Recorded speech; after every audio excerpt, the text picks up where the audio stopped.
Wunderschön ist der Süden Deutschlands.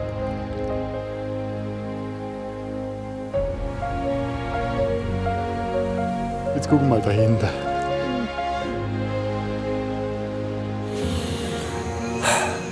Sushi. Das alles wollen wir jetzt mit Ihnen nochmal besuchen. Machen Sie mit uns ein bisschen Urlaub im schönen Süden von Deutschland. Wir beginnen unsere Reise an der Zugspitze. Dann geht's in die Region rund um Rothenburg ob der Tauber und natürlich schauen wir im Schwarzwald vorbei und auf der Schwäbischen Alb. Dann geht's zum Chiemsee und ins Berchtesgadener Land. Grüß Gott. Das Rot, grüß Gott. Mal fahren wir mit dem Bähnle, mal mit der Seilbahn. Diese hier ist 100 Jahre alt. Wow. Vorsicht. Auf ins Vergnügen! Schmieden Sie Urlaubspläne. Erinnern Sie sich an unsere wunderschönsten Abenteuer. Kommen Sie mit? Ab in den Süden.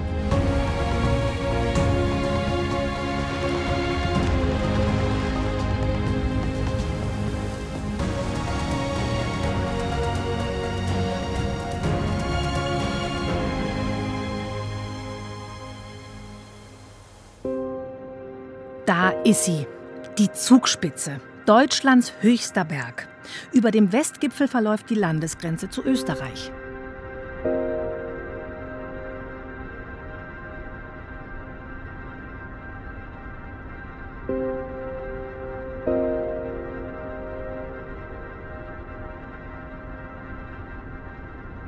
Das ist doch immer wieder so eine Quizfrage, ne? Wie hoch ist der höchste Berg Deutschlands? Ich weiß es, 2962 Meter. Also die Österreicher, denen gehört ja auch ein Teil der Zugspitze, bei denen ist die Zugspitze 30 Zentimeter höher als bei uns. Warum? Weil wir uns auf unterschiedliche Pegel beziehen. Wir bemessen die Größe nach dem Amsterdamer Pegel und die Österreicher nehmen den der Adria und da sind eben 30 Zentimeter mehr drin.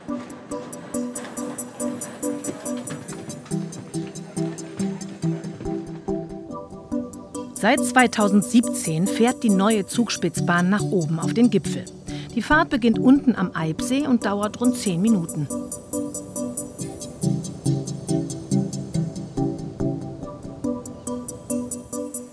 Die Seilbahn hat nur diese eine Stütze.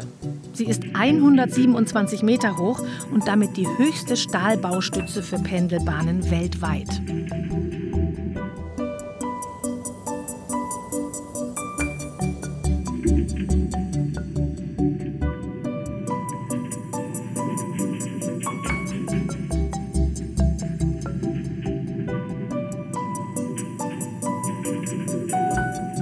Auch die Bergstation wurde 2017 neu gebaut.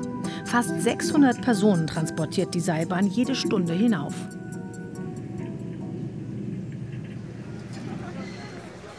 Mal eben auf der Zugspitze essen gehen oder einfach nur ein Weißbier trinken? Möglich ist es. Und den Blick gibt's gratis.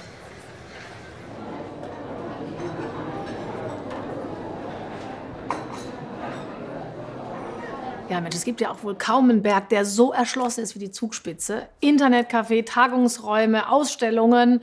Gibt sogar eine eigene Postleitzahl. Warte, 82475, glaube ich. Verrückt. Recherchieren Sie mal nach. Ich glaube, es stimmt. Die ersten Menschen sind hier 1820 raufgestiegen. Heute sind 3 Wege erschlossen. Für den leichtesten und längsten Aufstieg zu Fuß braucht man 8 bis 10 Stunden. Die Zugspitze musste durch ihren Ausbau im 20. Jahrhundert eine Menge Veränderungen verkraften. Ein Berggipfel wurde weggesprengt, um Platz zu schaffen. Für den Bau der ersten der 3 heute existierenden Bahnen wurden 200 Tonnen Sprengstoff verbraucht. Dafür können jetzt eine ganze Menge Leute bequem vom Kaffeetisch aus rundherum 400 Berggipfel sehen.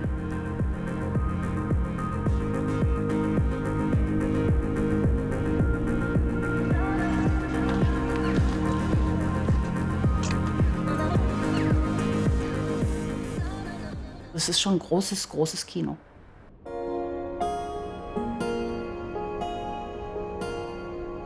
Die Zugspitze hat auch eine Wetterwarte und Forschungsstation. Und weiter unten ein Gletscherskigebiet. Das ist das Zugspitzplatt, ein Hochplateau auf 2600 Metern Höhe.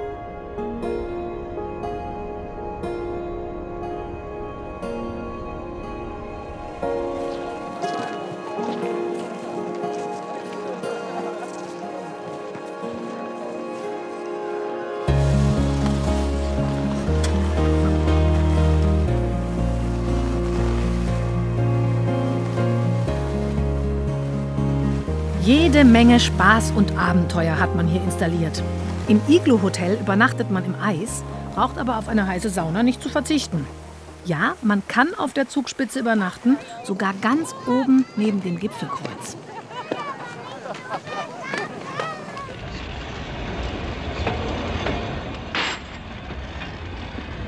Eine Zahnradbahn Anfang des 20. Jahrhunderts ins Gebirge zu bauen, war ein Wagnis. Und schnell musste es auch noch gehen. 2500 Arbeiter waren damit beschäftigt, einen Tunnel durch den Berg zu treiben. 10 verloren ihr Leben. Für den Bau der Zugspitzbahn wurde damals ein Steig angelegt. Einfach zu erklimmen ist er bis heute nicht.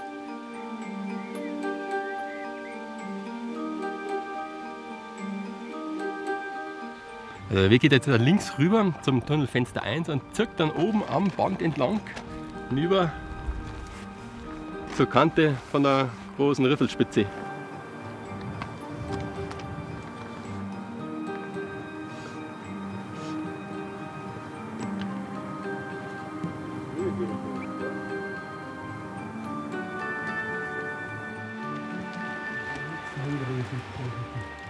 Aber das ist doch der Inbegriff von Bergsteigen. Ich finde es immer toll, wenn die Wege dann wirklich auch ein bisschen herausfordernder werden. Wenn man dann Abgrund unter sich sieht und man sich festhalten muss oder anseilen muss.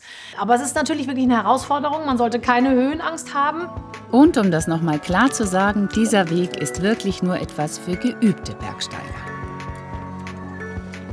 Und man kann erahnen, welche Gefahren die Arbeiter damals auf sich nehmen mussten. Die Leiter ist wenigstens eine gute Leiter.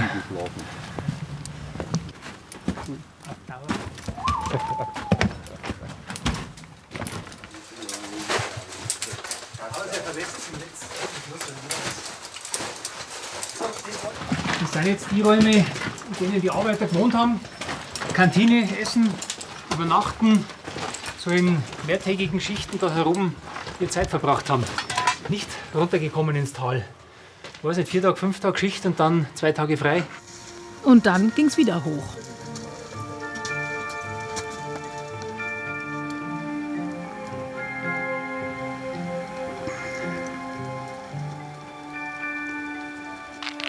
Von außen sprengte man Tunnelfenster in den Berg.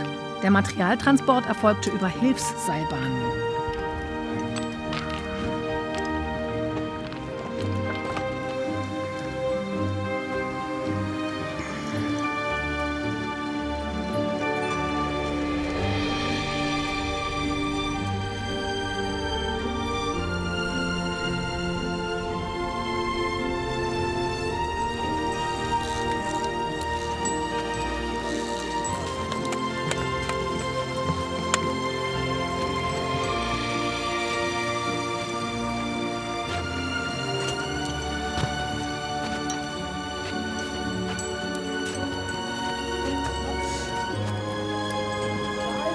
Okay. Hey, Rudi. Ruppi. Ist auch interessant, wenn man Reinhold Messner fragt, den habe ich ja auch schon ein paar Mal getroffen. Wenn man den fragt, warum willst du auf diesen Berg? Weil er da ist.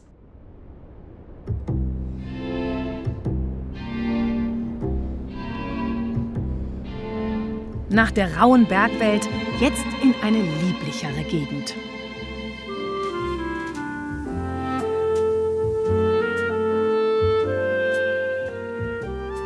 An den vielen Giebeln, Türmen und dem Mauerring kann man es schon von oben erkennen. Rothenburg ob der Tauber ist ein nostalgisches Juwel. Die kleine Stadt liegt an der berühmten romantischen Straße. Gleich geht's auch nach Weikersheim und Bad Mergentheim.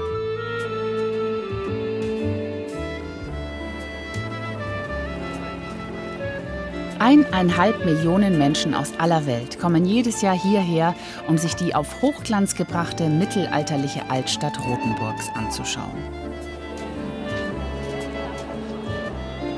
Sie wurde im Zweiten Weltkrieg nur wenig zerstört und äußerst geschickt wieder aufgebaut. Die Rothenburger wussten schon damals, welchen Schatz sie hüten.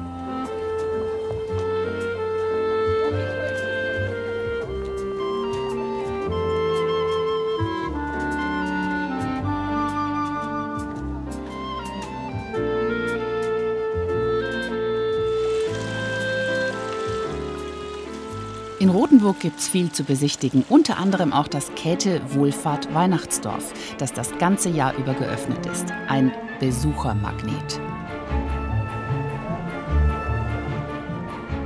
Es ist eine clevere Mischung aus Verkaufsräumen und historischer Dauerausstellung. Und dann gehst du da rein und schwupps haben die dich. Käthe Wohlfahrt und ihr Mann hatten nach dem Zweiten Weltkrieg angefangen, Weihnachtsartikel an amerikanische Besatzungssoldaten zu verkaufen. Mit großem Erfolg. 1981 wurde diese Filiale in Rothenburg eröffnet. Aber es gibt auch welche in Berlin, Brügge und Barcelona. Alle sind eben verrückt nach deutscher Weihnacht. Und auch die hier gibt's das ganze Jahr über, die Rothenburger Schneeballen. In der Traditionsbäckerei Friedl stellt man sie schon in der 5. Generation her. Dafür wird ein Mürbeteig geschnitten, gefaltet und schließlich in Erdnussöl ausgebacken. Bereits im Mittelalter wurden die Schneeballen zu Hochzeiten oder anderen festlichen Anlässen gebacken.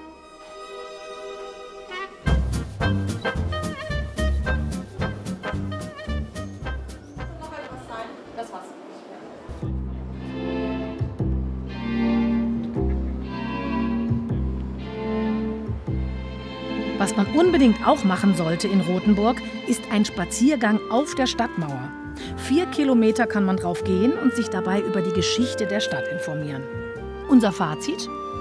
Also der Ort an sich, die Altstadt von Rothenburg ob der Tauber, erhalten, wunderschön gepflanzt. Dann die alte Stadtmauer drumherum und dann die Landschaft drumherum. Also das ist einfach ein Gesamtkunstwerk. Ich fand das sehr, sehr beeindruckend.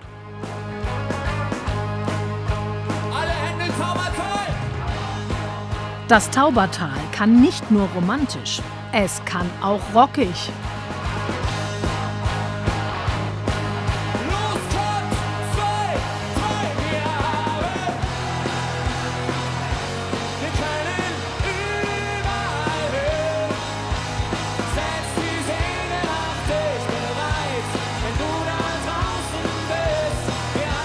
Seit 96 gibt es das schon und die ganz Großen sind da schon aufgetreten. Clouseau, The Cure, die Ärzte, Limp Bizkit, alle waren sie schon da. Und es ist immer das Finale von so einem tollen Nachwuchswettbewerb. Das findet da auch statt.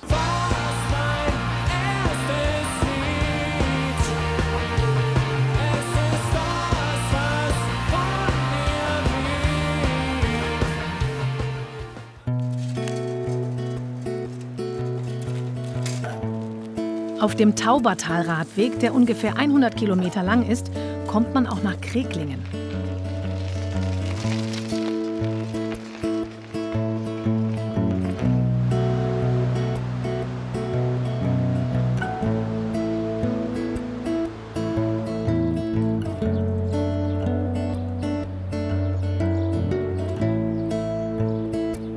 Ein schöner Ort, in seiner Geschichte auch hart umkämpft. Mal gehörte er den Bambergern, mal den Preußen, mal den Württembergern. Keine Seltenheit bei Grenzstädten. Auch heute noch verläuft hier die Landesgrenze zwischen Bayern und Baden-Württemberg. Hier im Gasthof Holdermühle, da sieht er von außen ganz normal und nett aus, aber da gibt es drinnen was ganz Kurioses zu entdecken. Oh ja, hier sieht man sofort, um was es geht. Und zwar die Grenze zwischen Baden-Württemberg und Bayern, die führt hier direkt durch den Gastraum durch. Das heißt, in Baden-Württemberg, grüß Gott, wird gezapft. Und da drüben in Bayern, da wird getrunken. Das kennt man ja. Zum Wohl.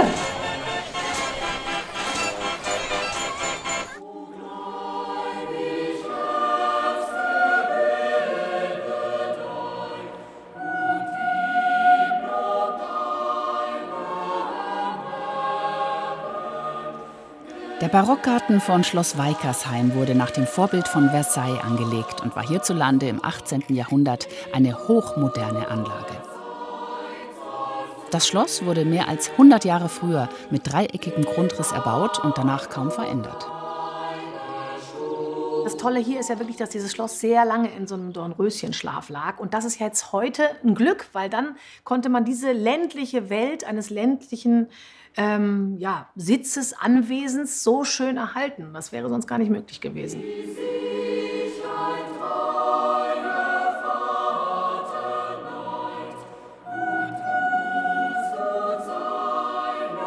Weite Wege in diesem Schloss. Und breite Treppen für die würdevollen Gewänder, oder? Ja, man ist hier heruntergeschritten. Aha. Und man wurde auch geführt. Ich darf Sie bitten, mir Geleit zu erteilen. So. So wunderbar. Oh, ja. Und dann können wir hier herunterschreiten. Immer schön die Nase hoch. Ja, hochnäsig waren Sie, die Adligen. Und jetzt schreiten wir hinein in den Festsaal des Schlosses Weikersheim, den Rittersaal.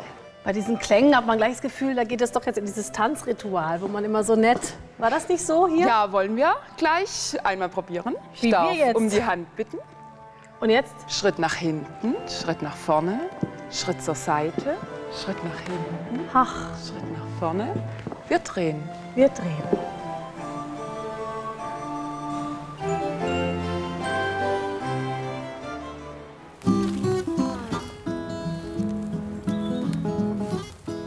Viele verbringen ja ihren Urlaub im Taubertal wegen der guten Weine.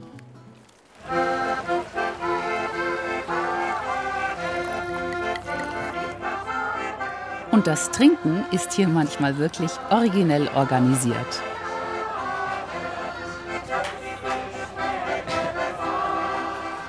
Manchmal auch das Übernachten.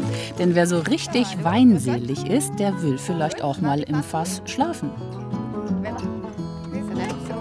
Jetzt einmal das Schlafzimmer.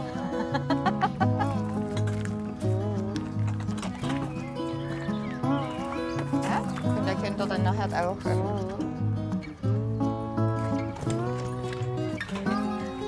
Ah ja.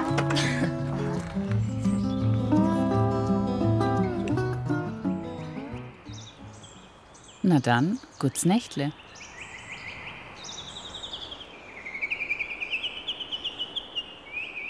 Aber keine Sorge, in Bad Mergentheim gibt es natürlich auch andere Unterkünfte. Und viele historische Bauwerke.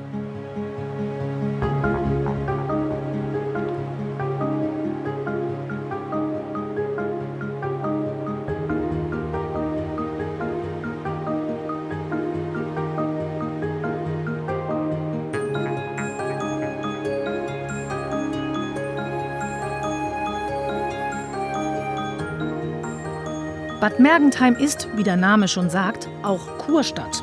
Schon in sehr alten Zeiten waren seine Bittersalzquellen ein Anziehungspunkt. Und weil die Stadt auch noch an der berühmten Romantischen Straße liegt, konnte das Geschäft mit dem Tourismus so richtig losgehen.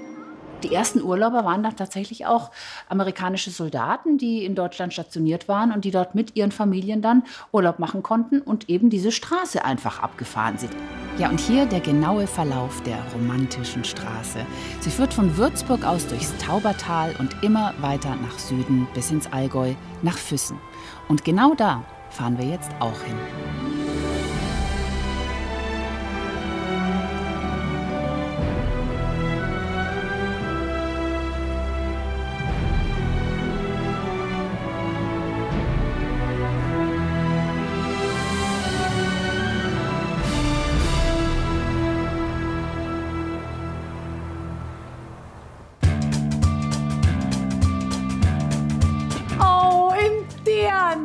Ja, meist es fesch. Ja, was tut man nicht alles als Moderatorin, um sich den Menschen vor Ort möglichst nahe zu fühlen?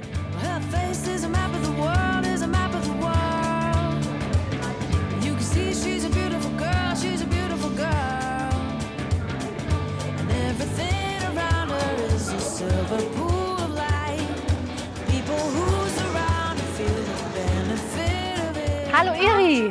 Hallo. Ich bin Andrea. freut mich sehr. Schön, und dich auch zu im sehen. Dirndl, wie schön. Ja. Sieht super aus. Passen wir zusammen? Ja, schön, freue ich mich. Trägst du es öfters? Ja, zur Arbeit sowieso, aber da habe ich einen Arbeitsdirndl und das ist mein Sonntagsdirndl. Schön. Wir haben ja auch Sonntag heute. Ja, genau. Und Sonntagswetter. Das Rot, das Ganze.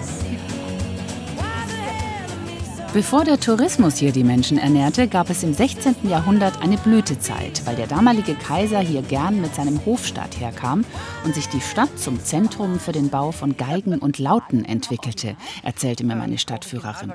Und dann war da noch die Geschichte mit dem Drachen, zu besichtigen in der Barockkirche St. Mang. Gewesen, zu dem Hohen Schloss, zum Sommersitz der Bischöfe gepasst hat.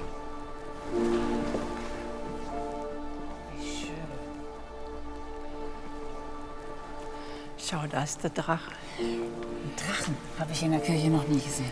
Das hängt mit dem Magnus zusammen. Der Magnus, der als Benediktinermönch hierher entsandt wurde, um die Menschen zu christianisieren. Das war Beginn des 8. Jahrhunderts. Und er hat den letzten Drachen getötet, so heißt es. Aber getötet hat er den Drachen nicht mit dem Stab, sondern mit einem Klumpen Pech. Und daraus hat er einen Kranz gemacht und den Kranz angezündet und dem Drachen ins Maul geworfen. Und das sehen wir da oben. Das ist in der Nähe von Füssen in Roßhaupten. In der Schlucht hauste der Drache und hat den Pferden die Köpfe abgebissen. Ja, und der Drache ist verbrannt. Innerlich. Innerlich verbrannt, an seiner Boshaftigkeit zugrunde gegangen. Und übrig blieb ein Häuflein Asche und ein Ruhm über die Grenzen Füssens hinaus. Drache hin oder her, die Besucher kommen eigentlich hierher, um die Lieblingswohnung eines unglücklichen, romantischen und damit geheimnisvollen bayerischen Königs zu besichtigen. Ah, das Märchenschloss.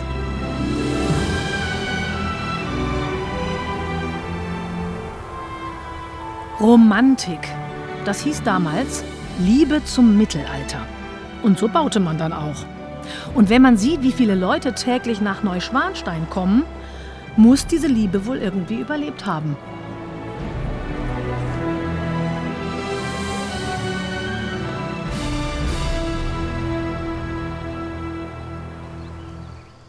Und was das Schloss von außen verspricht, das hält die Inneneinrichtung.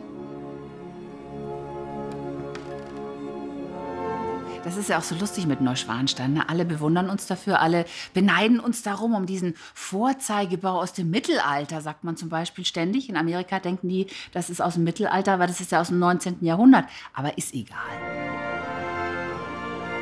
Der unglückliche Ludwig, der nie König werden wollte, sondern Künstler, baute sich hier die Kulisse für seine romantischen Fantasien. Mit der Musik Richard Wagners im Kopf schuf er Märchen- und Fabeldekorationen und schreckte sogar vor einer künstlichen Grotte im Schloss nicht zurück.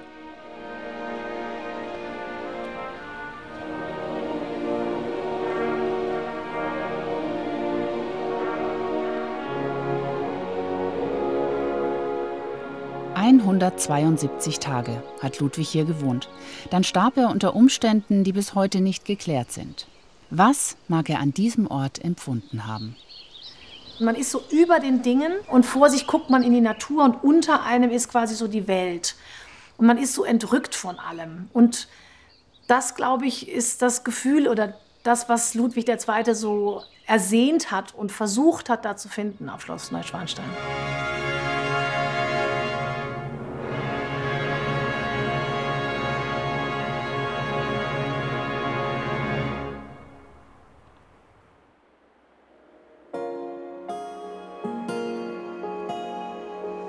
Vom Allgäu geht's jetzt in den Schwarzwald. Wunderschön ist er, aber an keiner einzigen Stelle schwarz. Tamina kann das bezeugen. Sie ist nämlich dort aufgewachsen.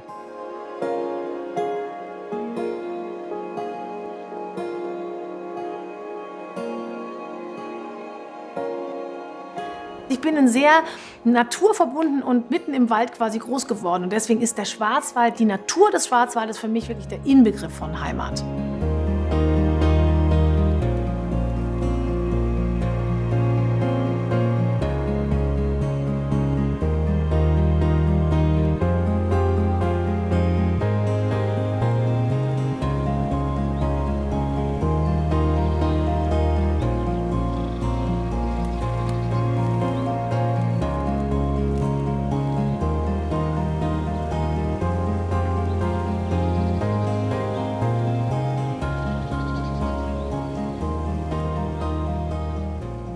sieht man jetzt richtig, dass der Feldberg wie so ein Feld aussieht, gell? Warum ist der eigentlich oben so kahl? Richtig. Also der Urfeldberg war, bevor die Menschen gekommen sind, wahrscheinlich weitgehend bewaldet. So ein paar kleine Ecken waren vielleicht frei. Dass er jetzt so kahl ist, wie man heute sieht, das liegt nur daran, dass ihn die Menschen abgeholzt haben. Ach, okay. Und zwar hat man ihn als Rinderweide genutzt. Und zwar immer als Jungviehweide. Nichts ist lästiger für einen Landwirt, wie wenn er das Jungvieh zu Hause hat. Das frisst nur und gibt noch keine Milch. Und deswegen hat man es möglichst weit weg auf die möglichst abgelegenste Weide gestellt. Und dafür war der Feldberg immer prädestiniert. Mhm.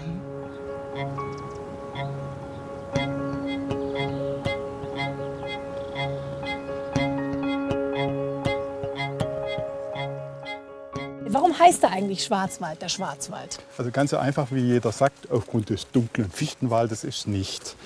Weil Fichte gibt es erst seit 200 Jahren so dicht. Früher war es ein lichter Laubwald. Es gibt zwei Theorien. Entweder es ist der Gegensatz zur weißen Schwäbischen Alb oder es ist der Furcht bedingt, die die Mönche hatten, um in den Schwarzwald rein zu müssen. So unwirtlich und düster wie er war. Das war einfach. Jetzt stellst du dir vor, du hast da eine Ziege am Pendel und musst dich da durch diese Felsen durchkämpfen. Das ist nicht richtig lustig. Und von dem her kann es die Furcht gewesen sein. Wie sieht der sich hier reinkrallt in den Felsen? Das ist ein Kletterfelsen. Oh, guck mal. Toll. Ich kürze ab. Morgen gibt es schönes Wetter. Du interessierst dich doch für Pilze. Ja, guck mal, hier sind schon wieder welche. Ja, genau. Und zwar, das ist eine relativ einfache Gattung. Und zwar ist das ein Täubling. Und die Täublinge kannst du daran erkennen, ob sie essbar sind oder nicht, indem du ein kleines Stück probierst. Probier das mal da. Aber vielleicht ist er giftig, oder wie? Ja, aber so gleich schadet nichts. Du musst halt dann gleich wieder rausspucken, wenn es zu scharf ist. Und? Der ist mega scharf. Genau. Oh. Also giftig, oder was? Giftig. Der heißt lustig, auch. Giftig. Ja. Mit A giftig. Na dann. Der heißt Ich bin ja nun echt hart im Nehmen, aber das war mega scharf. Ich liebe scharfes Essen. Das war so richtig eine Explosion im Mund. Und der hat dich einfach einen giftigen Pilz essen lassen? Hat er. Der heißt Speitäubling, weil man es sofort wieder rausspuckt.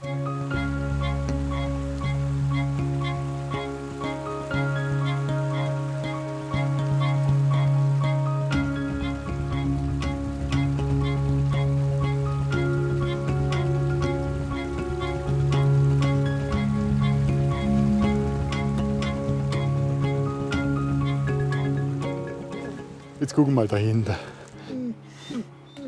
Guck mal, die Wälder da, die sind richtig geil. Weil das ist tatsächlich erste Nachurwaldsgeneration.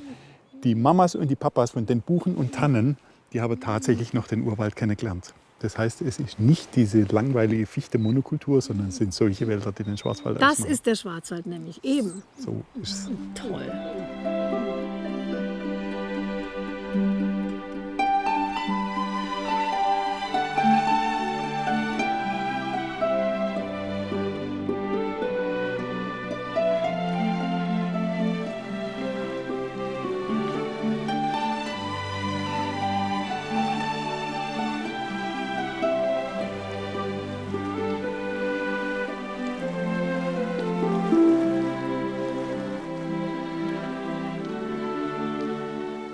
Upsala. Komm, hier kann man doch hinsitzen. Ja, der Hund sauft gerade. Ja, das darf er auch. Komm, lass ihn doch. Hat er doch verdient. Joshi, gell, ist auch anstrengend alles. Saufen ist ungesund. Also baden darf man nicht, weil man den Unterwasserfahren schützt. Aber es ist ein toller See. Ja. Und hätte man die letzte Eiszeit nicht gehabt, hätte man auch den See nicht. Das ist ein sogenannter Karsee. Und der ist gerade an einer Stelle entstanden, wo der Gletscher senkrecht fast vom Bismarck-Denkmal oben runtergekommen ist und hier in die Waagerechte musste. Das heißt, hier hat so runtergegraben. Ja, genau, er hat so ausgeschürft. Und man sieht auch schon von hinten so langsam verlandet er auch wieder. Das heißt, wenn wir in 10.000 Jahren noch mal vorbeikommen, wird er wahrscheinlich weg sein. So ein kleines Hochmoor. Wir testen das dann nochmal.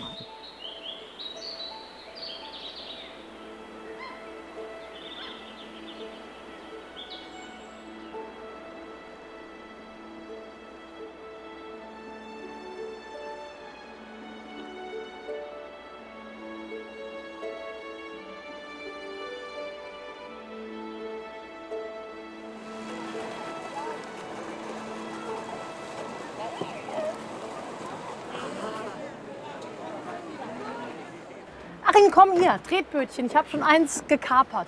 Echt? Setz dich rein. Muss ich? Ich mag nicht. Was? Komm raus. Ich erklär's dir. Guck mal, wie viele Boote hier warten. Ja. Am schönen Weißt, Titisee. wenn man in Titisee groß geworden ist, dann kennt man Tretboote nur von außen, indem man sie entweder reinschiebt oder rauszieht. Und man überlässt die Tretboote dann doch den Touristen. Das hast du als Kind hier gemacht. Ja, genau. Geld Das verdient. War richtig, 5 Mark die Stunde gab's. Tatsächlich? Und das haben wir dann immer in der Eisdiele oben gleich verfuttert abends. Wie süß. Und hier mit dem Bootchen auch nur für Touristen. Ja, wobei, nein, im Alter... Wenn Besuch kommt Ja, vielleicht. genau. Wenn Schwager kommt und Schwägerin, dann fahren wir also einmal Boot. So, und jetzt stürzen wir uns rein ins Getümmel, jetzt schauen wir Ins- mal, was Tolles gibt. hä? Souvenirgewimmel. Es gibt doch nichts Schöneres. hä? Nein, das ist hier in Titisee ganz besonders herzerfrischend. Ja, genau.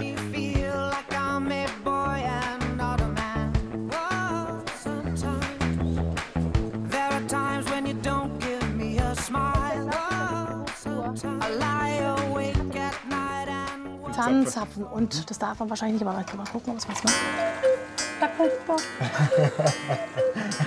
Im Schwarzwald gibt es noch die wirklich alten Uhrenmacher, die das nach alter Tradition noch bewerkstelligen. Und ich habe da mal über die Schulter geguckt. Das ist faszinierend, diese feinste Arbeit. Und zwar beginnen wir immer am Anfang mit einer Zeichnung, die auf Papier, die hier zu sehen ist. Wird alles erst auf Papier entworfen, so die einzelnen Teile, die dazugehören. Das Uhrenschild, das Oberteil, der Vogel und der Pendel. Hier kann ich Ihnen zeigen, habe ich schon welche vorbereitet. Hier ist schon das Oberteil, besteht aus 2 Teilen. Einmal ist eine Grundplatte und der Vogel wird später hier aufgeklebt und wird dann hier oben befestigt. Dieses Hauptschild hier, das kommt dann hier auf diese Grundplatte und wird hier dann draufgeklebt.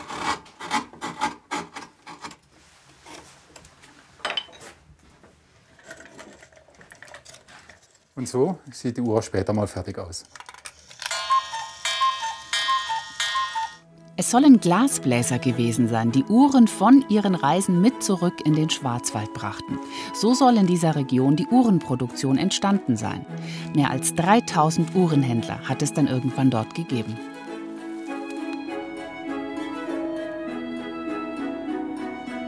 Man muss wissen, im Schwarzwald wurden die Höfe immer an den jüngsten Sohn vererbt. Und die Älteren mussten sich dann überlegen, was machen wir denn? Und so haben die sich eben in das Handwerk gerettet.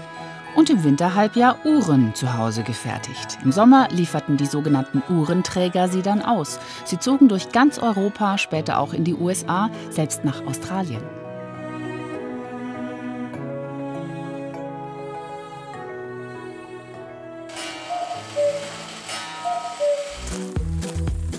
Und noch was ganz Traditionelles aus dem Schwarzwald. Dieses Kartenspiel heißt Zego. Mal sehen, was es damit auf sich hat. Nein. Dankeschön. Ja, ja, ist schick. Jawohl. Hallo. Hey. Ja, Darf ich mich mal dazusetzen? Nicht Hände schütteln, fällt euch alles raus. Nee, ne? nee, wir sind am Kaderspieler und von dem her. Suche ich noch einen vierten Mann oder vierte Frau? Vierter Mann, klar. Ja, Mach kannst ich, du mit da. wär ich sofort. Ist das sowas ähnliches wie Skat? Sieht so aus? Ja, ähnlich, aber wir haben einen anderen Kader da. Von dem her, gut, das ist jetzt der Ja. König. Genau. Und hier gibt's Gitarrenmann. Ja, hör auf. Das darf man nicht sagen, dass der Nächste hat. Das muss man stehen. Das darf man nicht sagen. Ja, Jetzt Du hören wir darfst schon. jetzt entweder eine Zahl oder das Jetzt Bild. muss ich Zahl werfen, sonst geht's nicht. Gell? So. Im Zirkel heißt es immer einer gegen alle. Und was spielt ihr denn jetzt Und hier? wir spielen nur wegen um so kleine Gartenhäkler. Eine kleine was? Bitte was? Gartenhäkler. Gartenhäkler, kennst du das? Nee, Gartenhäkler. Ein Bauernkassis, das klingt nach was Alkoholischem, junger Mann. Ja, Johannisbeer, wie kann man auch sagen. Gartenhäkler. Guck, und jetzt kann man Okay, zählen. jetzt gucken wir mal, wer hier... Jetzt zähle. Die zähle jetzt. Jawohl, super. Ach, das ist der Gartenhäkler. Ja, genau, das das ist ist der gleich schon Gartenhäkler. einer. Ja, Der Cassis, der Bauernkassis. ja genau. Der Also, Bauernkassis. Ich dachte gleich Also. mit Dankeschön. also auf Gottes dich, Willen, auf dein Prost. Wohl. Ja, das ist ja Wohl. nett. Prost. Wer hat denn jetzt gewonnen? Das müssen wir zuerst zählen. Sieht so aus, als er gewonnen hat. Wir spielen gegen ihn. So. Das ist Genau. immer 2 gegen 1. Also man spielt gegen den Uhrzeigersinn und nach Regeln, die von Ort zu Ort im Schwarzwald variieren können. So viel ist mal klar. Was wir da eben gehört haben, ist übrigens alemannisch, die Mundart hier. Man muss ja immer sehr gut aufpassen. Also Badenser zum Beispiel ist schon wieder ein Schimpfwort, so wie Gelbfüßler für die Schwaben eben ein Schimpfwort wäre. Weil wenn man von weit her kommt, zum Beispiel wenn man aus Norddeutschland kommt, denkt man, ah ja, im Süden reden sie alle Schwäbisch. Mitnichten. Hier ist es auf jeden Fall der Schwarzwälder Dialekt natürlich auch, der dann auch wieder eine eigene Note hat. Und manchmal in den tieferen Tälern wird es dann echt schwierig, das dann richtig alles zu verstehen, tatsächlich. Um nach den kräftigen Gartenhektlern nicht gleich umzufallen, gibt's jetzt Fleischsalat mit Zwiebeln. So angemacht kann man sich das gefallen lassen. Kann man dann halt wählen, was ich am Sound sage.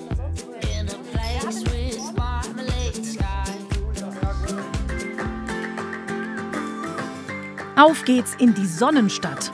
Auf geht's nach Freiburg.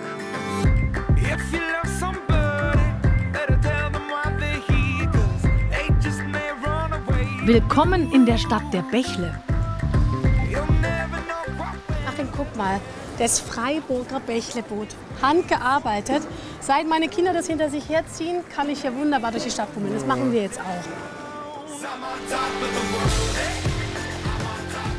Seit dem 13. Jahrhundert gibt es hier solche Wasserkanäle. Und seit unbestimmter Zeit die Sage, wer in ein Bächle reintritt, wird einen Freiburger oder eine Freiburgerin heiraten. Hast du einen Freiburger geheiratet? Nee, aber ich bin auch noch nie reingetreten. Ach ja, meine Stadt, wo ich aufgewachsen bin und studiert habe. Alles sehr vertraut und immer noch wunderschön.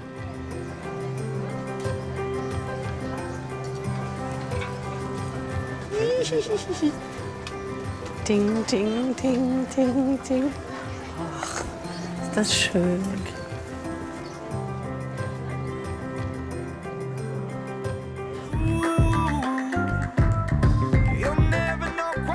Auf dem Münsterplatz hat Freiburg an jedem Werktag einen großartigen Markt zu bieten. Wo wollen wir anfangen? Wir schauen mal, was am Kaiserstuhl gerade wächst. Wir gehen auf den regionalen Teil. Hm? Da ist regional, da ist international, ne? Richtig, sehr genau. gern. Komm mitten rein. Da duftet es nach Rosmarin.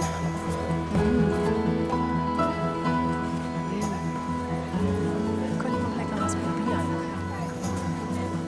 Oh, und ein Papierchen noch dazu. Ach, danke schön. Das sieht ja köstlich aus. Vor allem leicht scharf mag ich gerne.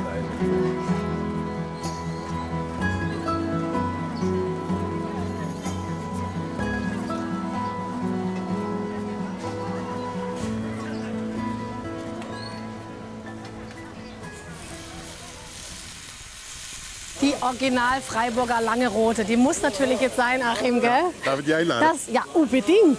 Es duftet schon perfekt. Das ist der Klassiker hier, ne? Das riechst du schon von dahinter. Ja. Und ich habe ja früher, wenn ich aus dem Nachtleben kam, kann man hier morgens um 5 schon die Lange Rote essen. Ey. So total verkatert steht man dann da und das Erste, was man isst, lang ist's her. Ohne. Und einen schönen Tag, gell? Danke. Ein Gedicht. Ach, natürlich. Guck mal das da. Das ist, weißt du, was das ist? Ein Maß. Ja, das ist eine Elle. Und wenn du da auf dem Markt früher Stoff gekauft hast im Mittelalter, dann hast du hierher kommen können, hast du nochmal nachmessen können. Und wenn der beschissen hat auf dem Markt, dann kannst du sofort zurückgehen. Und dann war die Marktpolizei. Und das war nicht lustig, wenn du im Mittelalter beschissen hast. Böse Strafen. Ab an Pranger. Ja. Du, und jetzt will ich auf den Turm. Kommst mit? Weißt du, komm ich noch hoch? Natürlich. Der Ranger. Was denkst denn du? Okay.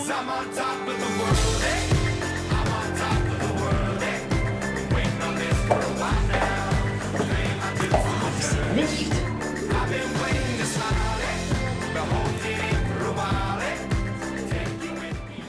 Oh, Luft und Licht hier oben. Ja, schön. Das hat sich doch gelohnt. Jetzt zeig mal, wo wohnst du? Da hinter den Hügeln, da im Tal drin. Ich bin Freiburger Bobbele, sagt man. Bobbele? Bobbele. Wenn man in Freiburg geboren wird, ist man ein Freiburger Bobbele. Oh. Total schön. Guck, und da ist Greifneck-Schlössle. Da habe ich mit meiner Großmutter immer hochgefahren mit dem Gondelchen. Im Dattler. Ist doch toll.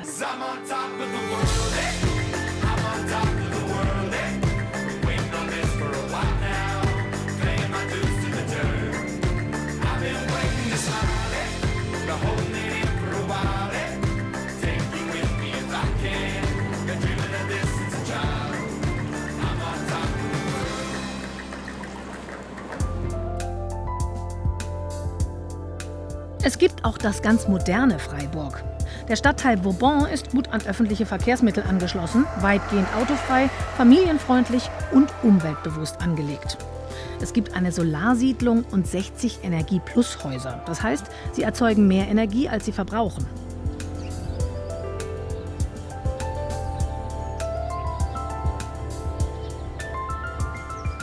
Vauban ist so ein Beispiel für einen Stadtteil, wo die echt noch mal was Neues zugelassen haben. Und das ist eine ehemalige Kaserne von den französischen Soldaten gewesen. Die sind abgezogen. Das Problem hatten ja viele Städte. Was macht man dann mit so einer Kasernenanlage? Und es ist wirklich gelungen anders geworden.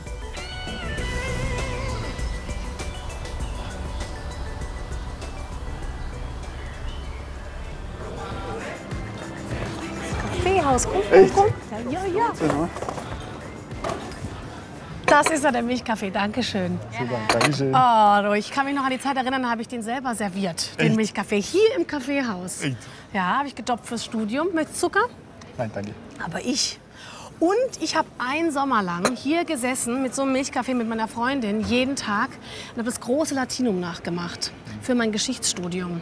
Alle waren im Urlaub, alle haben Postkärtchen geschickt, wie schön es ist. Und wir saßen hier, hick, heck, hock, huius, huius, huius. Und Riesensätze übersetzt, Livius, Tacitus und so weiter. Oh, das war eine Zeit. Aber ihr habt euch auch ablenken lassen, wenn nette Männer vorbeigekommen sind? Natürlich, natürlich. Wir haben auch mal gerne ein Schwätzchen gehalten. Das ist auch hier so eine super Position. Da kommt immer jemand vorbei, mit dem man mal ein bisschen plaudern kann. Herrlich. Die Traber-Truppe, eine der berühmtesten Artistenfamilien der Welt, hat ihren Stammsitz gut 20 Kilometer von Freiburg entfernt. Seit mehr als 200 Jahren bringen sie das Publikum zum Staunen, vor allem mit Hochseilartistik.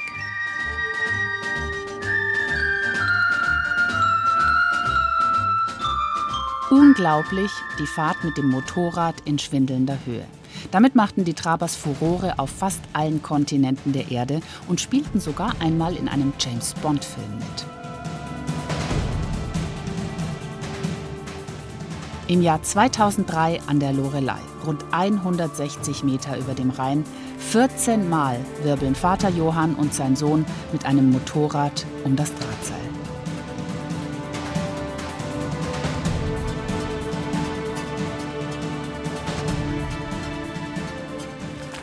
Ach nee. Oh Gott, das sieht ja schon mal gut aus. Oh nein. Herr Traber. Hallo, da sind Sie ja. Grüß Sie. Ich freue mich. Sie sitzen Ebenso. schon hier am Seil parat. Die sind hier am liebsten. Wie vielte Generation war das jetzt? 15. Generation. Über Jahrhunderte kann man Über fast Jahrhunderte, sagen. ja. Liegt Ihnen das im Blut? Also in die Wiege wird es eigentlich nicht gelegt, aber man muss schon was dafür tun. Aber es macht auch Spaß und ich denke mal, die Gene sprechen schon dafür, dass man das kann. Ja, es ist ja erstaunlich, wie lange Sie die Menschen auf Trab halten, schon mit Ihrer großen Truppe. Ne? Loreley, James Bond, Oh ja. Zugspitze. Oh ja. Ich habe immer gestaunt und gedacht, warum macht er das? Der Ansporn ist halt die Familie und dass man den Anspruch hat, als Hochseilartist gerne spektakuläre Dinge macht. Und alles, was so zu machen war, haben wir versucht zu machen. Aber wenn Sie gerade hier sind, darf ich Sie mal einladen, mal selber mal das Gefühl Gerne. zu haben. Am besten da aufsteigen. Ja. Ich helfe. Wann haben Sie angefangen damit? Mit 6 Jahren. Mit 6 Jahren. Mein Soll ich Papa die hat Schuhe mich anlassen? Ja, ja, die sind Grad recht? Okay, ja. Immer nach vorne gucken, als Ja, Ziel, okay. nicht dahin gucken. Und jetzt dahin gucken, nicht auf die Füße, oder Nicht wie? auf die Füße, wie beim Tanzen. Okay, Schön immer das Mittelpunkt suchen. den Mittelpunkt suchen. Also man fühlt es und man schaut dahin, wo man hin will. Immer das Ziel im Auge halten. Ah. Sie können Aber jetzt auch in die wird's Knie wackelig. gehen. Da kann man, ja genau, da kann man so die Balance verkürzen. Dann ist es wesentlich Jetzt wird's einfacher, ruhiger. als wenn man so groß ist. Okay. Und dann sehe ich da diese tolle Plattform. Oh. Ja, Sie so. noch mal zurück? Ja, ich will noch mal zurück. Was war das Höchste, was Sie in dieser Form so gemacht haben? Die Zugspitze. Die Zugspitze doch. Waren Was? Fast 3000 Meter, ne? 3000 Meter. Aber das war wie Sie ein haben Flugzeug. wirklich- Da verlieren Sie auch den Bezug zur Erde. Und Sie hatten ja nichts an sich dran da, was Sie gehalten hätte, wenn Sie denn... Ich meine, der Wille, am Leben zu bleiben. Es ist ein Wahnsinn. Also mit Ihrer Hand fühle ich mich sehr sicher hier. Das Und freut weil es halt nur so Pille-Palle Abstand ist. Ja, immerhin. Ah, Man kann sich auch immerhin, da ich bin nicht wehtun, aber das sollte man gestürzt nicht. an der Hand vom Profi. Hat's denn gefallen? Ja, hat sehr gefallen. Können wir das steigern? Sie nehmen mir das Wort aus dem Mund. Ich wollte Sie gerade einladen, mal mit mir mit dem Motorrad mitzufahren. Schön. So, Bein oben. So. Jetzt kriegen Sie mal einen Gürtel. Dass mal gut geht. Das geht schon.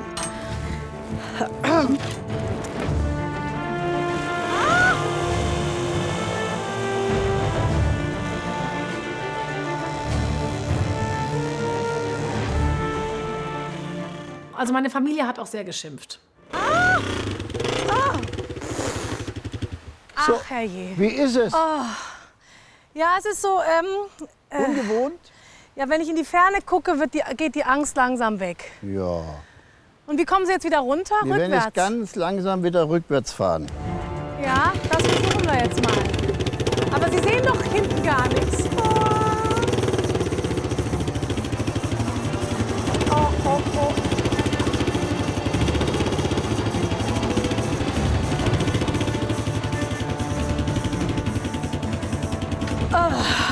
Respekt, hast du sehr gut gemacht. Sehr gut, gleichfalls. Sehr gut. Ich bin sehr erleichtert und im Glück hier unten. Das freut mich. Runtersteigen noch. Vertrauen Sie mir. Alles gut. Nein, das war jetzt wirklich... Oh. Kleine War schön, Erleichterung, ja, ist toll. Nee, und Sie haben ja so eine Ausstrahlung, dass man irgendwie das Gefühl hat, Ja, der kann das das. ist nicht traurig, das wäre traurig, wenn es nicht so wäre. Nee, wenn Sie das nicht könnten, wer denn sonst?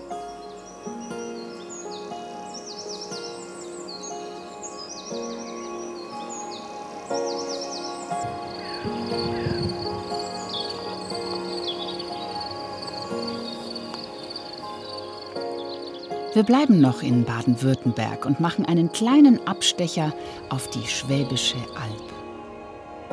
Dort besuchen wir Schloss Liechtenstein und den echt hübschen Ort Münsingen.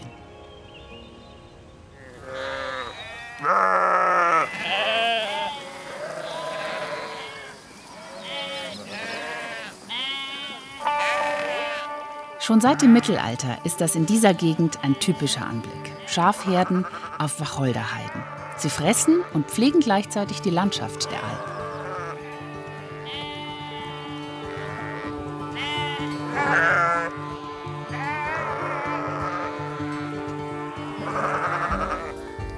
Stacheliges und Bitteres lassen die Schafe stehen, unter anderem den Wacholder. Wacholderheiden gehören zu den artenreichsten Biotopen in Mitteleuropa. Sie sind voll von Insekten und werden in heutiger Zeit besonders geschützt. Ja, der Wacholder, das ist auf der Schwäbischen Alb ja die Pflanze. Und wenn man die Augen zumacht und so einatmet, dann die Landschaft sich vorstellt, dann habe ich es gleich wieder so in der Nase, diesen würzigen, herben Geruch.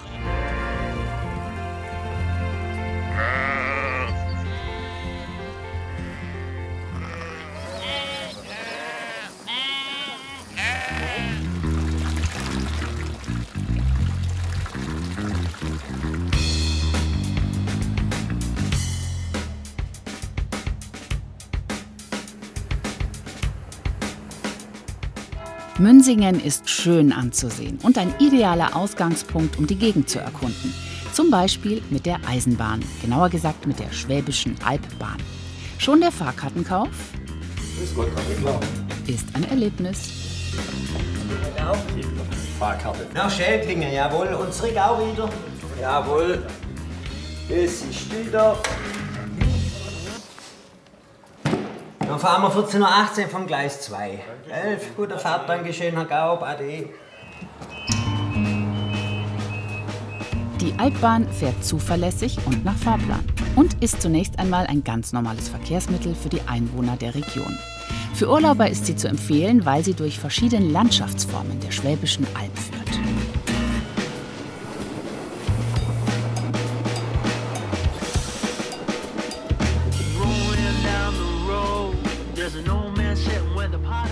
Doch zurück nach Münsingen. Das Bahnhofsgebäude aus dem Jahr 1893 ist weitgehend original erhalten. Bernd Matthias Weckler ist Geschäftsführer und Dienststellenleiter. Er und seine Leute vom Verein Schwäbische Albbahn kümmern sich mit viel Herzblut um die Instandsetzung, Pflege und den Unterhalt historischer Eisenbahnfahrzeuge.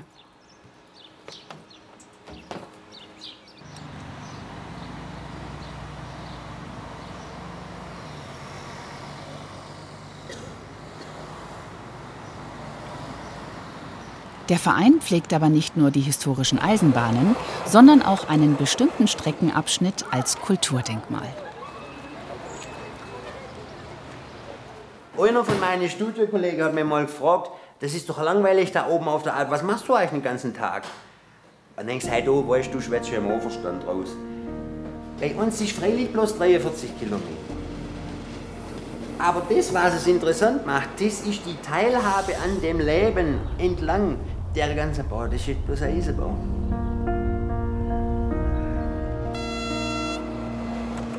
Die Schwäbische Alb ist neben dem Bodensee und dem Schwarzwald eine der beliebtesten Gegenden in Süddeutschland. Auch ausländische Erholungssuchende haben mittlerweile den Landstrich für sich entdeckt. Sie kommen für die Wintersportmöglichkeiten her, fürs Klettern, aber auch für die vielen Wander- und Fahrradwege. Einen guten Überblick über das größte Karstgebiet Europas bieten Aussichtstürme, die nicht selten bei den vielen Ruinen, Schlössern und Burgen zu finden sind.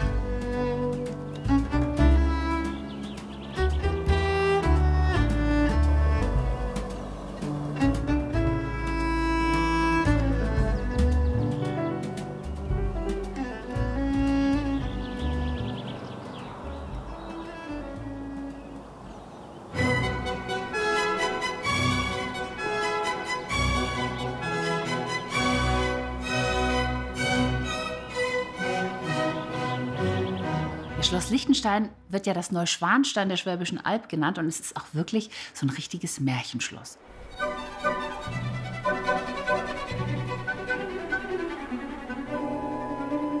Die schönsten Ritterburgen haben bekanntlich die romantischen Geister im 19. Jahrhundert gebaut. Zwar gab es hier mal ein mittelalterliches Schloss, aber das, was hier wie eine uralte Wehrburg wirkt, ist Nachbau und romantische Kulisse. Errichten ließ sie Graf Wilhelm von Württemberg Mitte des 19. Jahrhunderts, der sich brennend für die Geschichte und Architektur 500 Jahre vor seiner Geburt interessierte und deshalb auch Gegenstände aus der Vergangenheit sammelte. Der Besitzer von Neuschwanstein, Bayerns unglücklicher König Ludwig II., hätte seine Freude am neugotischen Rittersaal auf Burg Liechtenstein gehabt.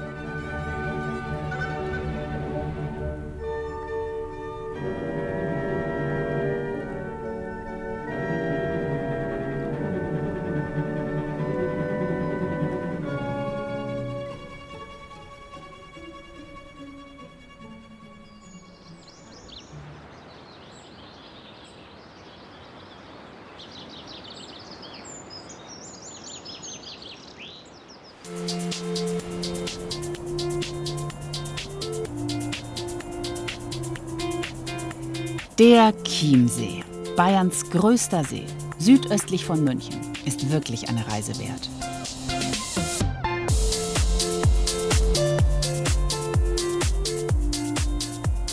Man kann um den Chiemsee komplett rumradeln und jede Art von Wassersport dort treiben.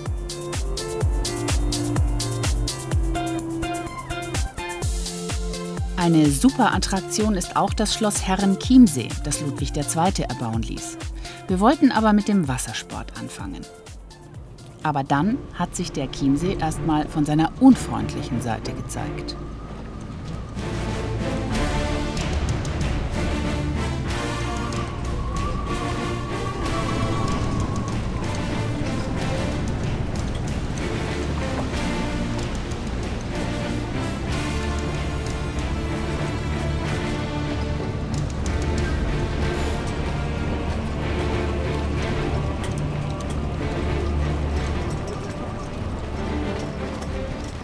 Ja, da wurde einfach klar, dieses schöne bayerische Meer, das an anderen Tagen ein Idyll ist, Postkartenlandschaft, ja, kann auch ganz anders. Also da wurde wirklich von einer Minute auf die andere, war das alles grau, schwarz, bedrohlich, Wellen, also wirklich richtige Wellen.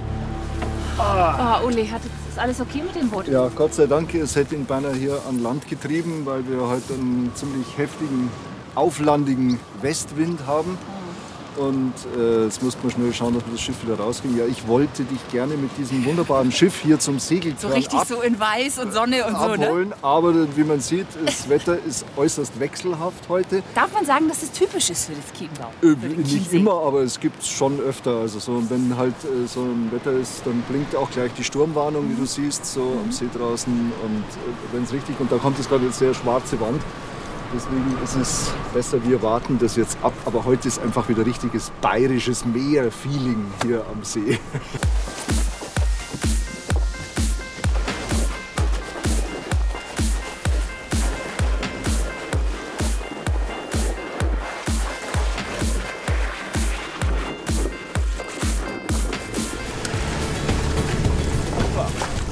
Der Lotse ist an Bord. Tankstein vom Schuss.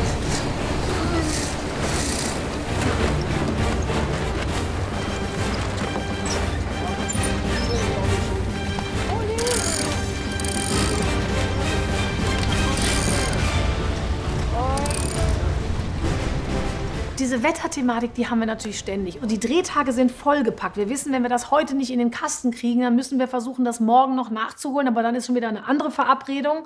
Und von daher ja, wird es nie langweilig beim Dreh. Und es ist richtig schön, wenn der Sturm dann endlich nachlässt. Was begeistert dich daran so?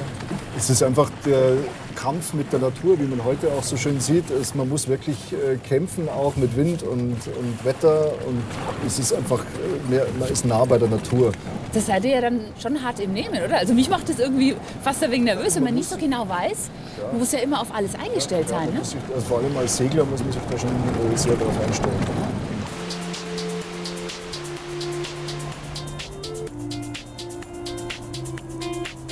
Drei Inseln gibt es hier, die gemeinsam die kleinste Gemeinde Bayerns bilden. Die Fraueninsel ist eine ganz eigene Welt für sich.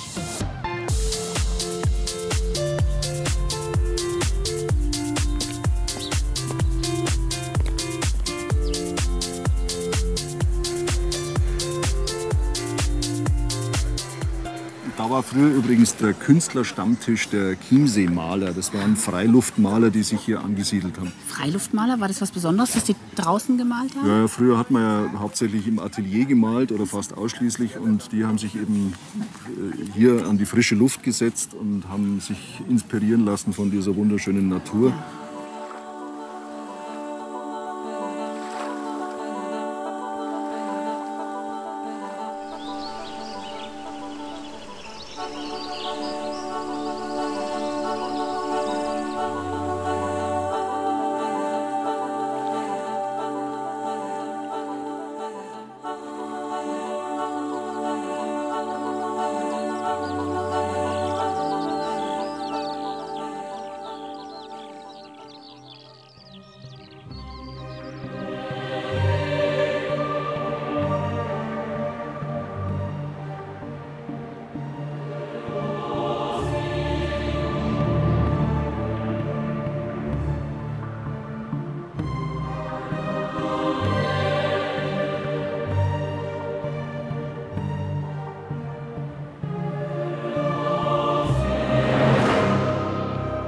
Noch so ein Traumschloss von Ludwig II.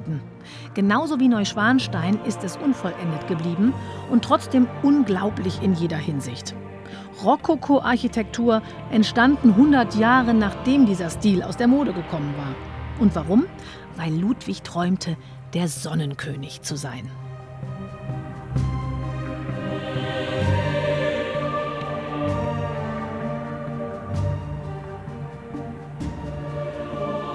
Der Spiegelsaal ist mit 98 Metern Länge noch größer als sein französisches Vorbild Versailles. Der bayerische Ludwig wollte es dem französischen Sonnenkönig gleich tun und ihn auch übertreffen.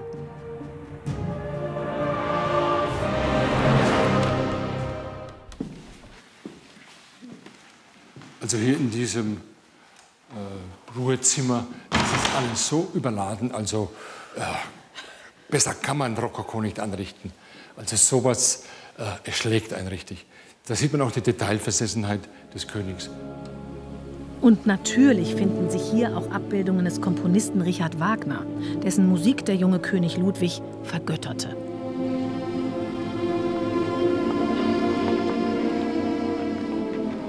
Zu einer Führung durchs Schloss gehören auch die unvollendeten Gebäudeteile.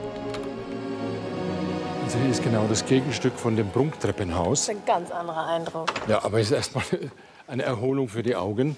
Aber es sollte genauso prunkvoll gestaltet werden wie das Eingangstreppenhaus. Viele seiner Zeitgenossen fanden den bauwütigen bayerischen König verrückt oder wenigstens total überdreht.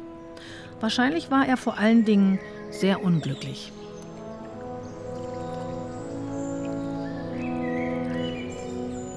Ertrunken ist er im Starnberger See. Man vermutet, dass er sich selbst umgebracht hat, aber das ist ja alles überhaupt nicht klar.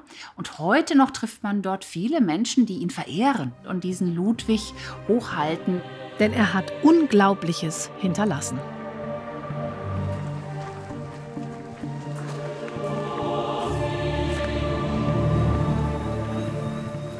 Wir sind meistens um 9 oder 10 da, manchmal noch schon um 8, manchmal aber erst um 11 gehen ungefähr 15. Manche Tage oder Nachmittage sind wir überhaupt nicht hier. Na super. Wir schauen mal.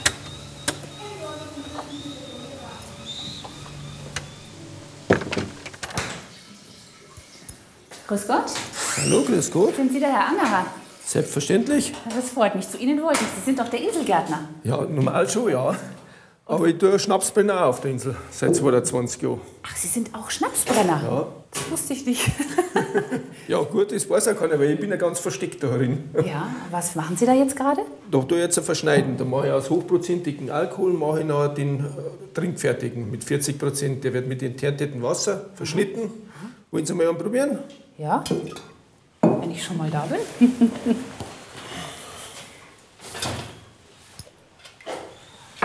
Aber dann müssen Sie mit mir anstoßen. Nein, ich trinke keinen. Ich tue das alles mit Ding, ich probiere den, ich tue auf die Hand reiben. Bei 60% wird es kalt auf der Hand. Ja. Dann weiß ich, dass er stark ist. Und mit dem Riechen kenne ich den Geschmack. Sie trinken keinen Schnaps, oder? Nein, das habe ich mir so... Oder überhaupt keinen Alkohol? Gut, ab und zu mal nippen, das tut man schon. Aber wenn Sie da bei einem Schnapsbrenner probieren, dann... Da ist jeder stark und jeder schmeckt scharf. Da können Sie nicht feststellen, ob er gut oder schlecht ist oder was. Also ein Schnapsbrenner, der keinen Alkohol trinkt, das gibt's tatsächlich? Ja, so ungefähr. Ja, das gibt's, freilich. Auf Ihr Wohl dann? Mhm. Ja, schmeckt. Ja, das haben Sie gerochen praktisch, ne? Das rieche ich, ja. Mhm. Ja.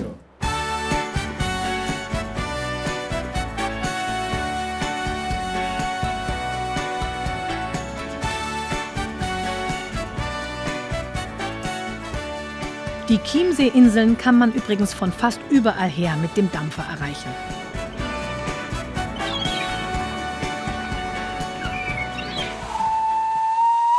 Und das ist die Chiemsee-Bahn. Sie fährt schon seit 1887.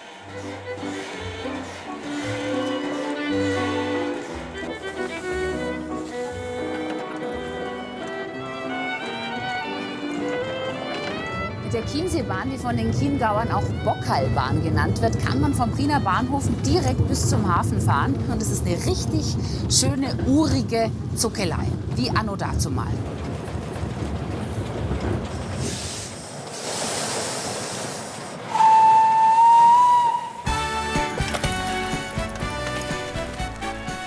Aber man kann auch einmal komplett um den Chiemsee rumradeln.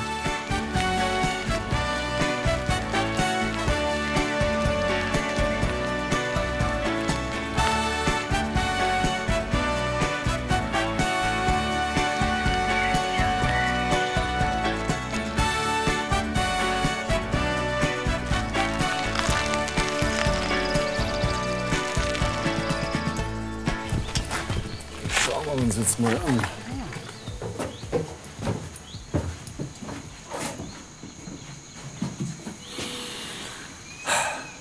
Schoshi.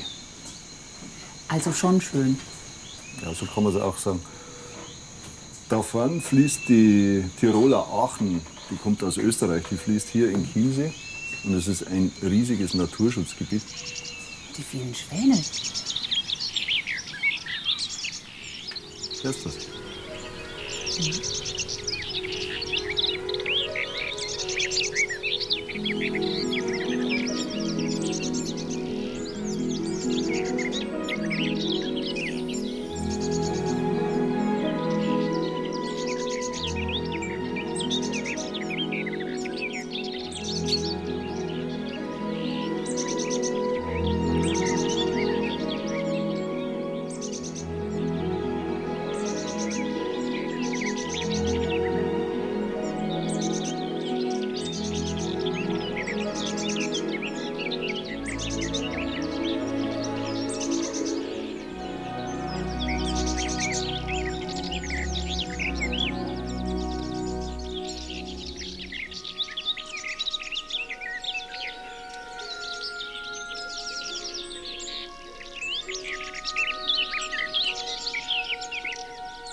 also diese Gegend hat schon sehr viel zu bieten, wenn man bedenkt, man hat diesen wunderschönen See, man kann dort Fahrrad fahren, das wäre ja schon genug für Urlaub, ne? Aber dann hast du auch noch diese tollen Berge drumherum. Du kannst locker auch wandern, in die Berge steigen oder einfach mal einen Tag hochfahren.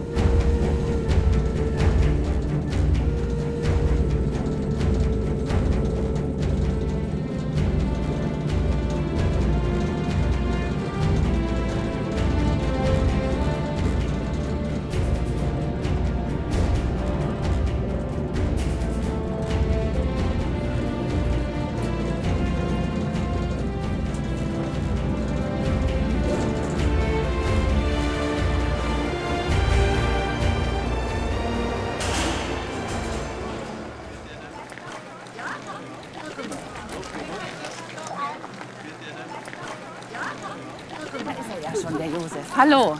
Servus, Andrea. Schön, dass ihr dich trifft. Freut mich sehr. Und hier oben auf dem Berg sagen wir du, ne? Ja, natürlich sagen wir du, das gehört dazu. Prima. Auf geht's, Jawohl. gehen wir gleich los.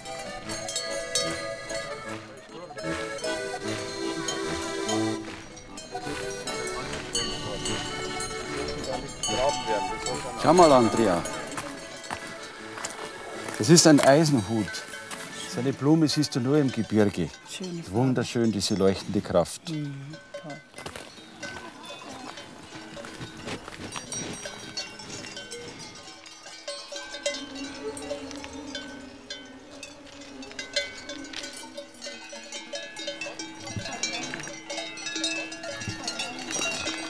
Schau mal, Andrea. Hier siehst du meine Heimat, den Chiemgau, das Bayerische Meer mit den Inseln sozusagen. Die Herreninsel, die Fraueninsel und dazwischen drin die Liebesinsel. Liebesinsel? Ich dachte, die heißt Krautinsel. Ja, offiziell. Aber die Einheimischen wissen natürlich, dass sich die Pater von der Herreninsel immer mit den Nonnen von der Fraueninsel getroffen haben, auf der Liebesinsel.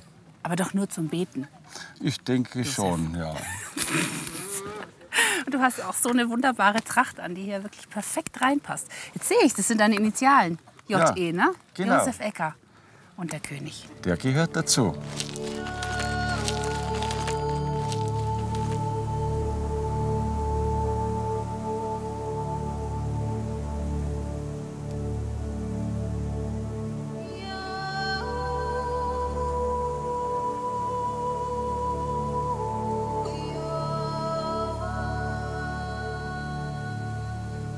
Dann machen wir schon gleich mal eine Öffnungsübung. Wir schauen in die traumhafte Kulisse, bewegen unsere Arme nach oben, öffnen, strahlen und atmen hörbar aus. Sehr schön. An dieser Stelle fliegt uns jetzt schon mal eine Mücke entgegen mit dem Namen Dü. Eine schlanke Hübsche und die klingt so, wenn sie fliegt. Dü. Magst du das gleich mal mit?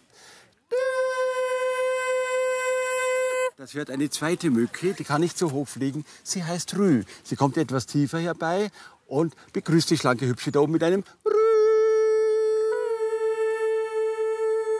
Beide Mücken wollen es nacheinander versuchen. Das zeigst du jetzt mal mit und das machen wir jetzt nacheinander. Wunderbar. Jetzt haben sie den lustigen Brummer aufgeweckt, der heißt Julio. Dieser Kerl kommt herbeigeflogen, sieht die Damen da oben und begrüßt sie gleich freudestrahlend mit einem Julio. Julio. Ja, und diese drei Töne machen wir jetzt nacheinander und du wirst sehen, das ist bombastisch. Julio. Julio. Immer noch etwas höher. Julio. Julio. Und jetzt zum Abschluss noch ein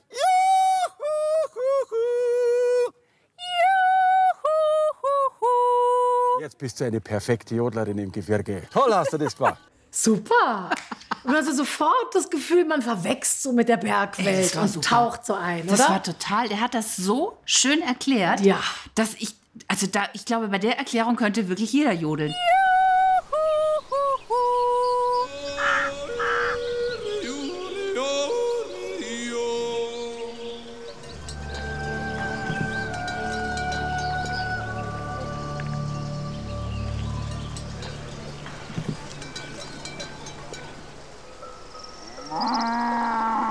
Auf geht's zur letzten Station unserer heutigen Reise durch Süddeutschland.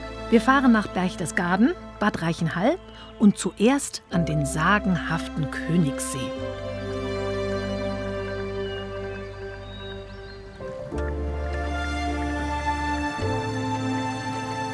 Eingerahmt von steilen Berghängen sieht der Königssee eher aus wie ein breiter Fluss. Aber durch diese Form hat er etwas Besonderes zu bieten. Hier kann man, wenn man mit dem Schiff rausfährt, ein fantastisches Echo erzeugen.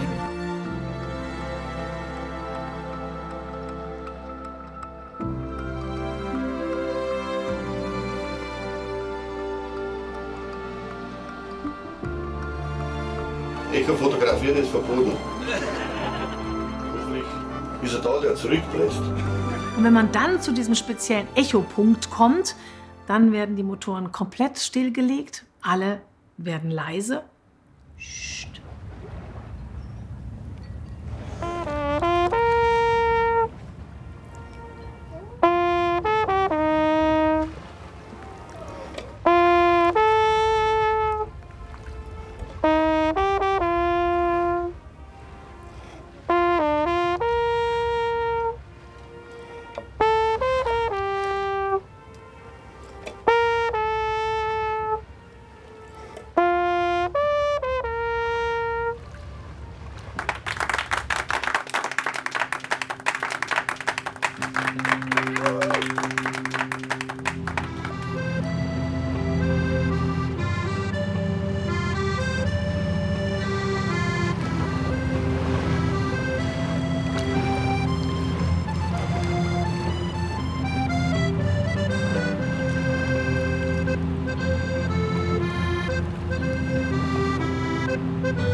Die Kapelle wurde im Mittelalter Basilika Kunigesee genannt.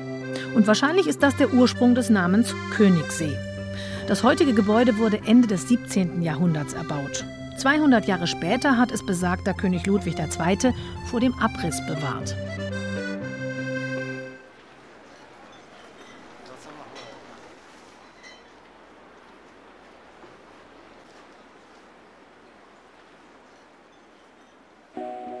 Der Königssee soll der sauberste See Bayerns sein. Natürlich leben auch Fische darin. Und einer darf sie fangen.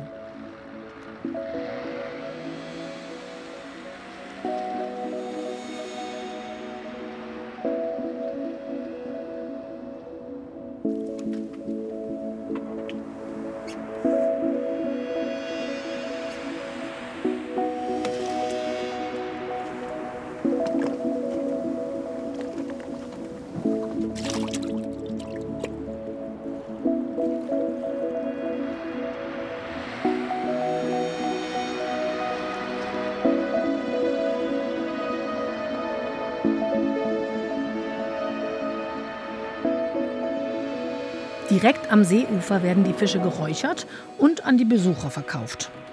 Noch ein Grund, hierher zu kommen.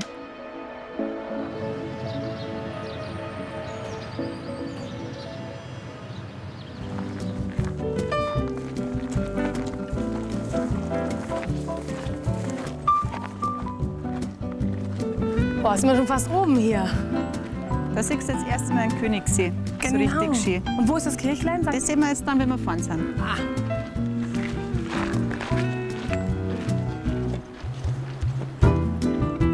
So, jetzt haben wir es aber. So, das ist Bartholomä von oben. Der Königssee, ja Wahnsinn. Genau, jetzt legt gerade das Schiff an. Wie hoch sind wir denn jetzt hier? Wir sind jetzt eigentlich genau 1000 Meter über dem See.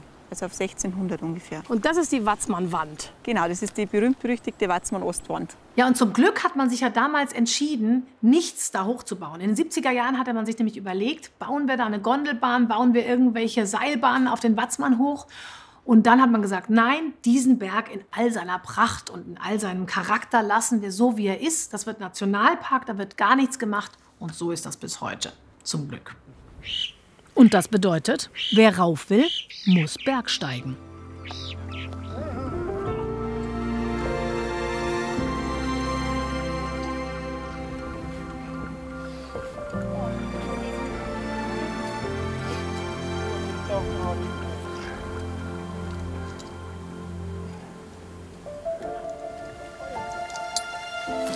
Ja, ist das. Kannst du schon.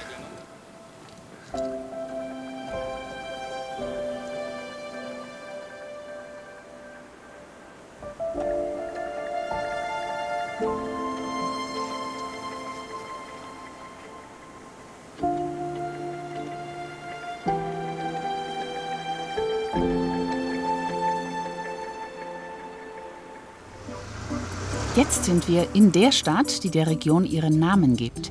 Wenn man sich in Berchtesgaden umschaut, wird klar, dass es sich schon lange um eine wohlhabende Gemeinde handelt. Das liegt daran, dass hier schon seit dem Mittelalter weißes Gold geschürft wird. Ja, die Salzgewinnung, die hat ja eine große, lange Tradition im Berchtesgadener Land bis heute. Und dadurch ist die Region auch richtig reich geworden.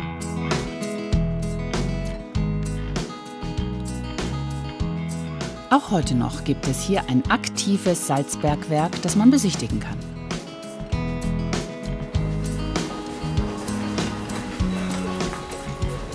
Im sogenannten Erlebnisbergwerk Berchtesgaden steigt man in eine echte Grubenbahn. Sie bringt die Besucher 1400 Meter tief in den Stollen.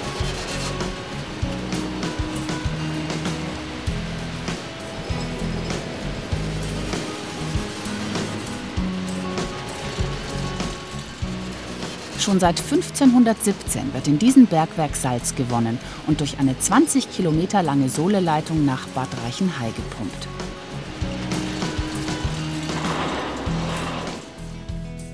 Zu Fuß geht es dann in die sogenannte Salzkathedrale.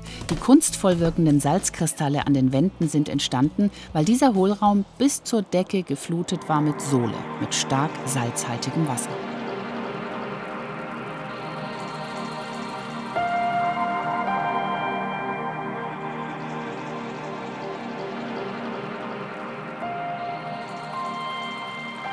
Ja, und dann geht's auf der Bergmannsrutsche noch tiefer in den Berg hinein, zum Spiegelsee.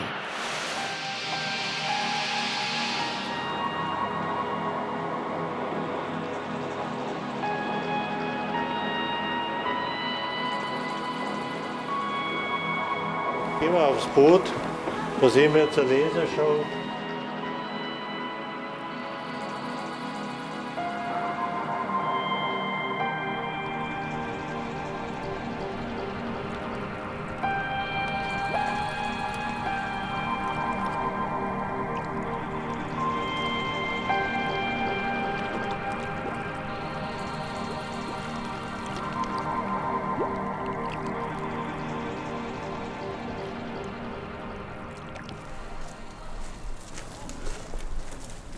...130 Meter weiter oben, im Museumsshop, kann man das weiße Gold dann kaufen. So, wie wir es aus dem Supermarkt kennen.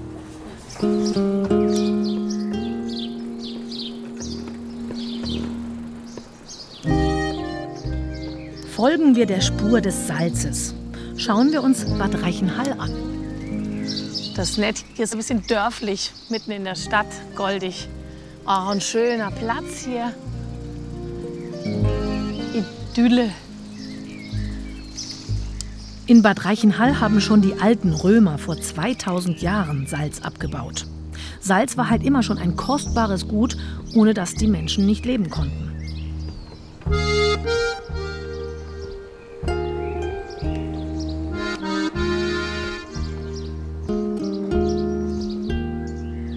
Und die es zutage förderten, konnten gut davon leben, wie Bad Reichenhall.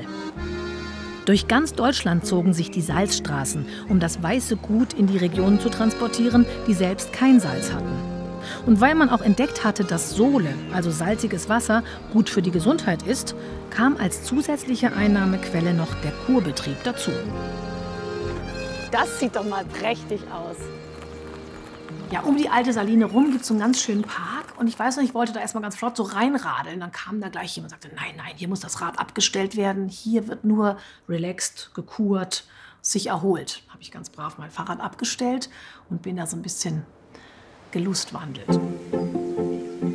Den großen Sprung zum luxuriösen internationalen Kurort machte Bad Reichenhall in der zweiten Hälfte des 19. Jahrhunderts. Es wurde Sohle getrunken, mit Sohle gespült und Sohle inhaliert.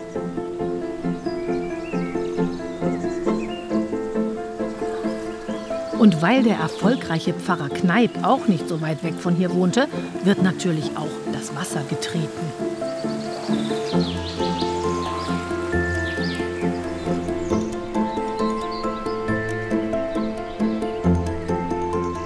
Tief einatmen die salzige Luft, wie am Meer und doch in den Alpen. Deshalb strömen die Menschen hierher. Die riesigen Förderräder, die das salzige Wasser aus 14 Metern Tiefe nach oben pumpen, sind immer noch Tag und Nacht in Betrieb. 365 Tage im Jahr. Die Konzentration der Sohle reicht hier heute aber nicht mehr für die Produktion von Speisesalz. Jetzt erfreut sie nur noch die Kurgäste.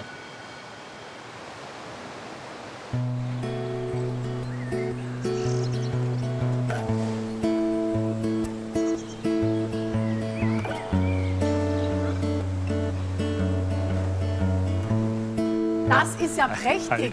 Hallo. Servus. Also ich glaube, wir haben da wirklich den schönsten Kinoeingang in ganz Deutschland, wenn nicht der Welt.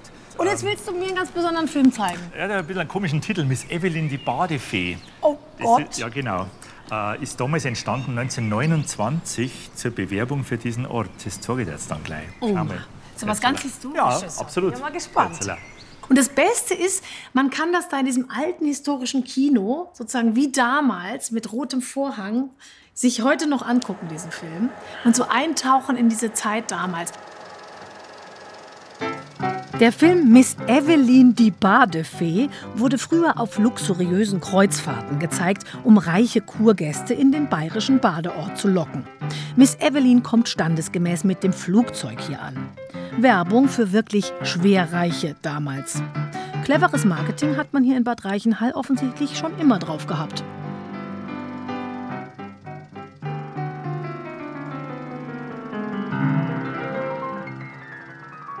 Wenn ich die Handlung richtig verstanden habe, drehen alle Reichenhaller Männer ständig durch, weil sie der angeblich schwerreichen Miss Evelyn den Hof machen wollen.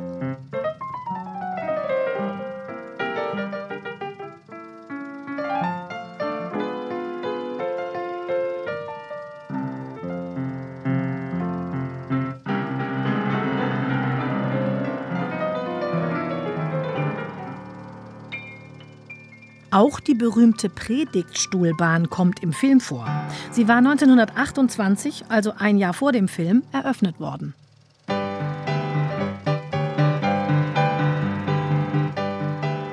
Zum Schluss, nach allen möglichen Wirrungen, fällt Miss Evelyn dann doch dem Richtigen in die Arme.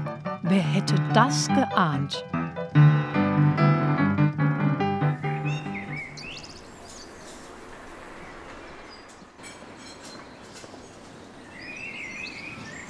Ja, Prost. Prost. Okay, Prost. Oh, da kommt unser Essen. Ja, wunderbar. Mit dem... ja, das ging ganz flott. Dankeschön. Mensch, von zwei Seiten best. Guten Appetit. Dankeschön. Ich glaube, das ist jetzt ja mal ganz zünftig. Ja. Gell? Und mit dieser Fettsparte, das soll auch sein. Ja, das ist die Krusten, die muss sein. Das muss sein. Freilich muss das sein. Ja, also, es wird mal ein bisschen was ich probiere erstmal meins. Okay. Und Bratkartoffel auch. Muss schon so sein. Und ist bei dir auch alles zu deiner Zufriedenheit? Ja. Oh. Wenn ich jetzt einmal eine Zeit lang nichts sage, dann heißt das, das schmeckt. Ja. Weißt schon? Ja. Es ist bei mir ein bisschen schwierig mit dem Nix sagen, aber also, ich versuch's. Wenn es jetzt nicht schmeckt, dann darf ich auch mehr da drin. Oh, das war fein. Die Predigtstuhlbahn bringt immer noch Besucher auf den Berg. Wie vor 90 Jahren schafft sie 1100 Höhenmeter in 8 Minuten. Das ist so eine richtige sympathische Gondel. Ja. Ist das nett? Ja, hallo? Hallo, hallo? So, hier kann man rausschauen. Bestimmt. Ja, die Gondel ist am 30. Mai 28 angeliefert worden hier nach Reichenhall und zählt aus dem Grund auch zur ältesten Seilbahn der Welt. Oh. Jetzt ist soweit.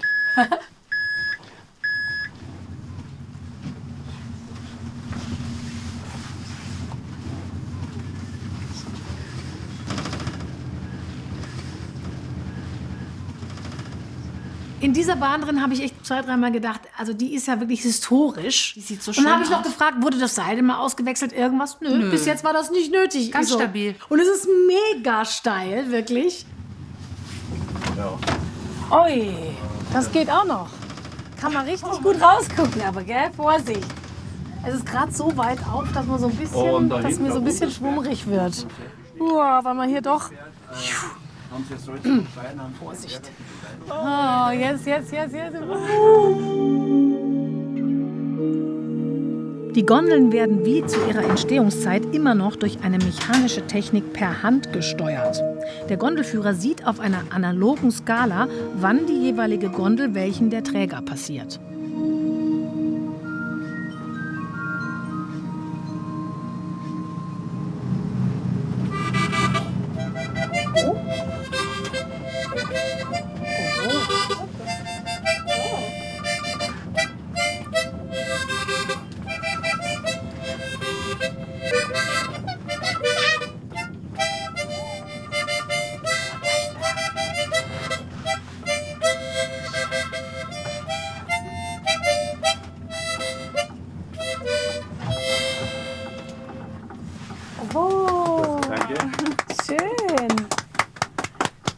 Punktlandung. Jetzt sind wir gerade da, wo die Musik genau aufhört. passt. Ja?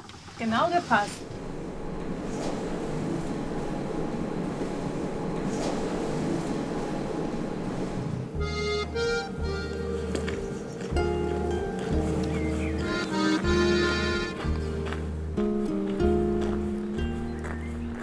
Was für eine Fahrt und was für eine Reise einmal quer durch Süddeutschland wir gemacht haben.